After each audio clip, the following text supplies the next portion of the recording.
Hello everybody, what is going on? And welcome back to our Road to Glory career mode. I hope that you are all doing well.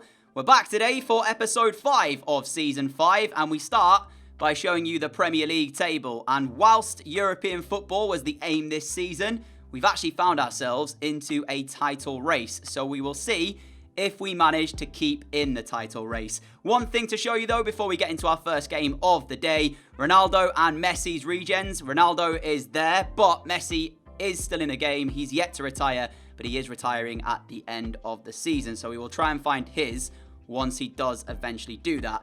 But our first game of the day is up against Chelsea and it is live for you. So sit back, relax and enjoy. Solano picks up some good possession, the ball through towards the byline. St. Maximin will collect this, and now the ball back out to Lopez, who takes the first touch and tries to place it. It's gone over the crossbar. It's a wasted chance. Egerstein off towards Kessie. The 1-2 is brilliant, and Egerstein will score. Chelsea's first sight of goal is taken, and there's absolutely nothing that Henderson can do to stop it. That is just a great finish. And Lampard hugs his midfield man. And Chelsea strike first. They've been feeling very confident here, it seems like. They've held possession well. They've been on the ball a fair bit. They've certainly had more of the ball than we have. And struggled to really get it off them when they have had it. And when they finally get a chance at goal, I mean, that, you could have the best goalkeeper in the world in goal. It wouldn't even matter, because that's just such a class finish. De La Vega down the left-hand side. We've got 18 minutes left of a game that Chelsea have been in complete control of. As we finally get a sight of goal and it's saved by the keeper. There'll be a yellow card here for Declan Rice for an earlier challenge in the move. And it is a yellow card as well. I can have no complaints on that, but we've running out of time here and we've been very poor to say the least. But Chelsea have dominated, and they've only really had one shot, but that's all they've needed as Kovalenko turns really well, gets the strike away again, and the keeper will make another save. I was looking for maybe the cut back into the feet of Solano, but it just wasn't on. So we go for the shot in the end, and this is better from us, but it's taken us how long to get to this point? Why are we only now beginning to ask questions of this Chelsea defence? Where was this earlier on in the game when we had more time to work with? And that pass through, by the way, was meant to Solano, not to Kovalenko. Lopez through to Solano on the left foot. And there is a wonderful finish to draw us level. What was I saying? I just don't see it. He's literally done nothing all game. He's done nothing, our number 9. And then he pops up in this area with the slightest bit of the goal to aim at. And boy, does he find it. Well, we've drawn level, but there are a lot of improvements that need to be made from this game. What a finish.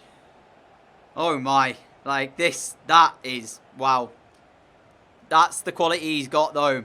And then it pains me when I go through a game where he's had, you know, first touches where you're scratching your head wondering what's going on, misplaced passes, and then with 3 minutes to go he does that. Chelsea won, Forest Green won. It is a goal that we massively needed. We don't deserve any more than a point here though, so if we do manage to get the win, it'll be very harsh on Chelsea, who otherwise have played pretty well here. We'll get a throw in with about 10 seconds left. Plus injury time. There might be one last attack in it for us. As Rice goes over the top. Vargas will give chase. And Vargas will get there. Needs somebody in a green shirt though to aim at in the box. And that is not the pass that we're looking for. And that should be it from the New Lawn for game number 1 of the day. Finishes 1-1. I'll take that on the balance of play. It's a result that before kickoff I'd have been disappointed with. But the way we played, we have to take it. On to the next game. Our next game is up against Aston Villa, who are up into 8th. And actually, Spurs have just dropped more points. They've drawn up against Palace. So that allows City to move top on goal difference. And it keeps them both only 3 ahead of us. So that result against Chelsea wasn't all bad. As I said, it would have been good to get the win. But at least Spurs have dropped points along with us. So we keep it as it was. But Villa, 8th place. This is going to be a pretty tricky game, I feel like. So this isn't a guaranteed win by any means. Liverpool smashed their last game. It was a 5-0 win over, I think, Burnley, who are 18th. So that was a good win for them to put onto the board.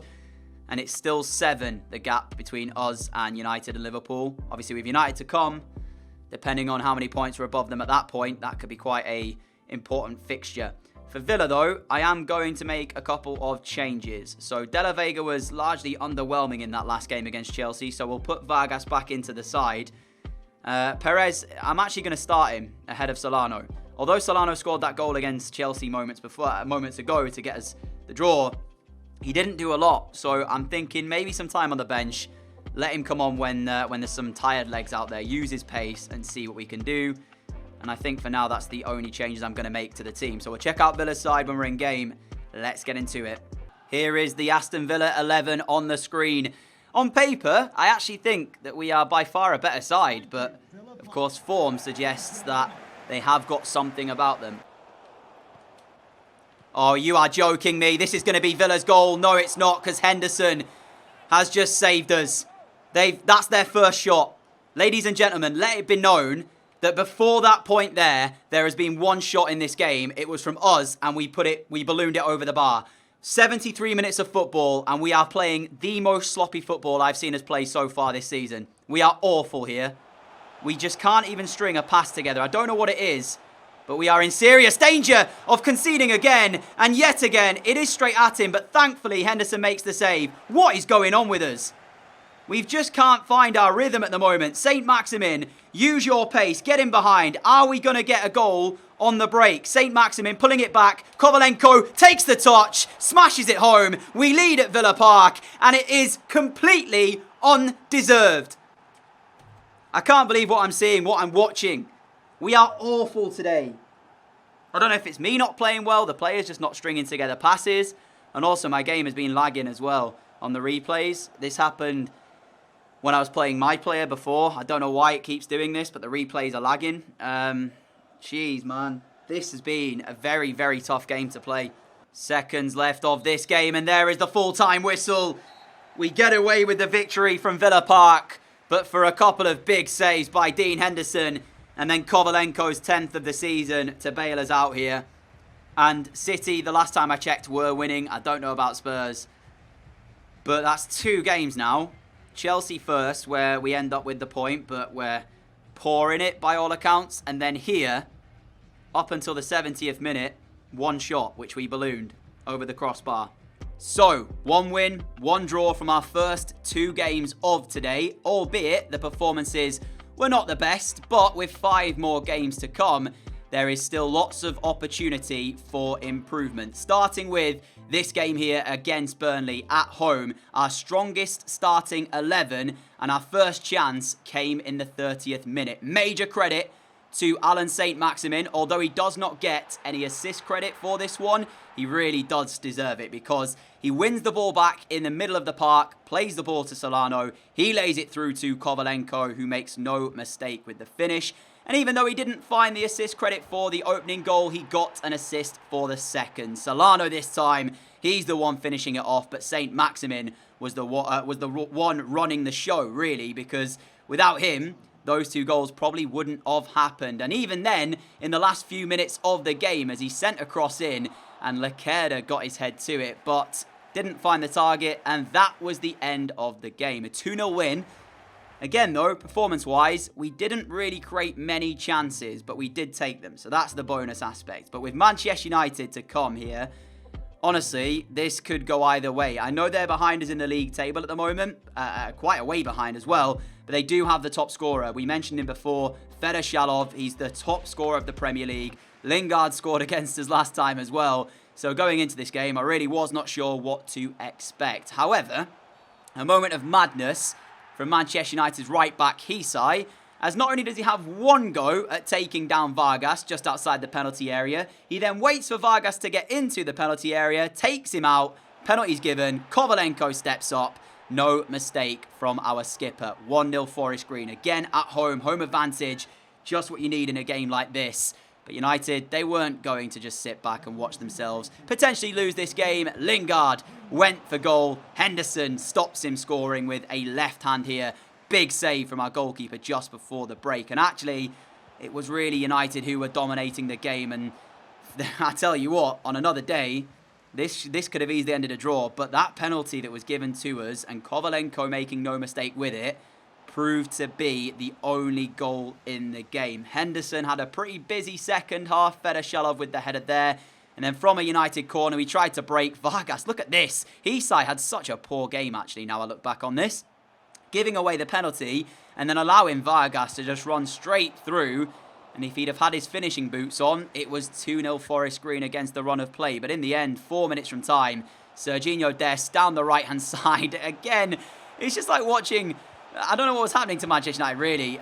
They fell over pretty much. 2 of their defenders getting in each other's way as we cut the ball back to Lacerda. He hit the post, and that was the end of the game. But there were some comical moments there. It really was. And I decided not to do that game live because I knew I wanted to play quite a few more games just to kind of give you something more to watch and to help us get through the season a little bit quicker, as I haven't made a video for quite a few days.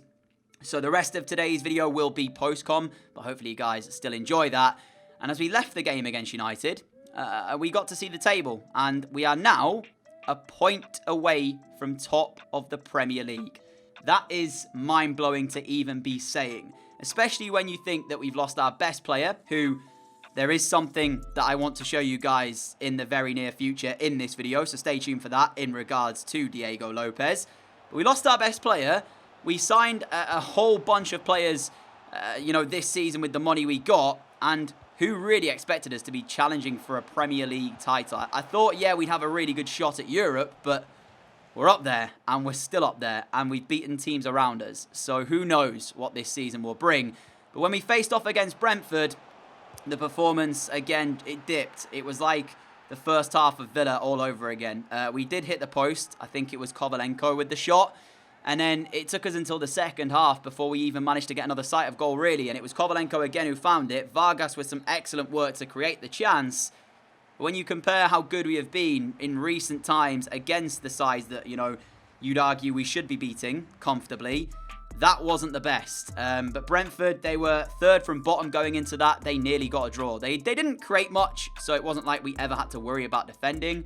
But yeah, 1-0 the final score, rescued by Kovalenko. And this is what I was talking about. Diego Lopez, right? Went to Real Madrid. You know why we let him go. And one of those factors was down to playing Champions League football. Well, the Champions League group stages are finished, and he hasn't played a single game for Real in the Champions League. So what I should have done, I should have checked the La Liga table, and then we could have seen where Real was in that. Now, unfortunately, I can't check his stats for the league itself. I can only check the Champions League. But he hasn't played a single game in the Champions League for Real. So one of the reasons we let him go was to playing that. He's not playing in it. So if we get into the Champions League at the end of this season, and I've got to say, I'll be disappointed if we don't do it from this point forward now, where we are in the league, then it could be a real possibility that we are seeing Diego Lopez back at Forest Green, playing in a Forest Green shirt again next season, if we have the money, of course.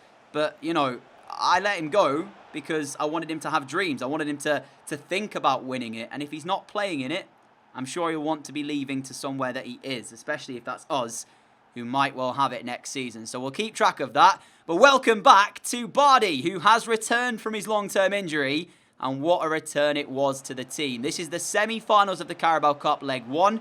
We are away at Stamford Bridge. And he scored a screamer to start things off here. But again, it was Henderson who was taking all of the limelight, I'd like to say. Making a number of big saves throughout today's episode. And doing the same thing here against Chelsea. And really staking a claim as to why he should be our #1 goalkeeper for the rest of this season. But we gave away a penalty, a clumsy challenge inside our penalty area. And it was the right decision. We can't complain at that. It was a definite penalty. Tielemans stepped up for Chelsea, but Hero Henderson again as he made the save. And then into the second half, we went down the right-hand side. St. Maximin's pass into the feet of Solano. He pulls it back to the edge of the penalty area, and what you're about to see is one of the most exquisite skills we have seen today. St. Maximin, take a bow. That is world class. Fools the defender, gets through, fires it into the bottom corner. I had to show you it again because this was a simple drag back, but it worked wonderfully. How about that, ladies and gentlemen? 2-0 up in the semi-finals, leg 1, putting ourselves into a great position to maybe get through to a Carabao Cup final. Now, obviously, with us trying to really push into Europe this season, I wasn't taking the cups too seriously. But now that we're this close, I have to. So we'll see if we do make it through. That game will be in the very next episode for you. Our final game of today, though, comes up against Norwich away at their place. And I've got to be honest, I fully expect we'll win this, especially after that performance against Chelsea. That was much more like it from us. Yes, we had to rely on our goalkeeper a little bit, but sometimes you've got to do that. That's what they're paid the money for, to save stuff. And that's what Henderson is doing brilliantly at the moment. And this game against Norwich was really just one-way traffic. Vargas here, left-hand side, or rather, was found by, I think it was Bardi, who started the move, and Vargas finished it 1-0 to us. But I've got to say, the goal that Norwich get back in response to that is unreal. Wolf took it past about 3 or 4 challenges, fired into the bottom left corner, and I was left scratching my head in amazement as to how he even got through. He got past 4 players, something stupid like that anyway. And the finish is just like, you could let him do this 10 times. What are the odds he gets this more than once? Yeah, Henderson, we knew it would take something pretty specialist to beat him, and well, we've just seen it. So, Norwich draw level, but Vargas was a man on a mission, and he went straight up the other end in the second half, fired into the far corner, 2-1 to us again, and we led, and we made sure of the points not too long later. Vargas this time turning creator as he pulled the ball across the middle to find St. Maximin for him to tap it in from close range. Here is the goal for you. But that, my friends, pretty much brings today's episode to a close. I want to say a massive thank you for all of your support as always. Thank you for your patience over the last week when there has been no video. Hopefully we'll be back to normal though with at least 6 videos in this coming week. So yeah, stay tuned for more. If you did enjoy the video though, a like would be greatly appreciated. As always, a huge thank you for all of your support. If you aren't around here, like what you see, hit that subscribe button down below. And until next time, have a great day, have a great evening, stay safe, people, and I'll catch you all again very, very soon. Until then, adios.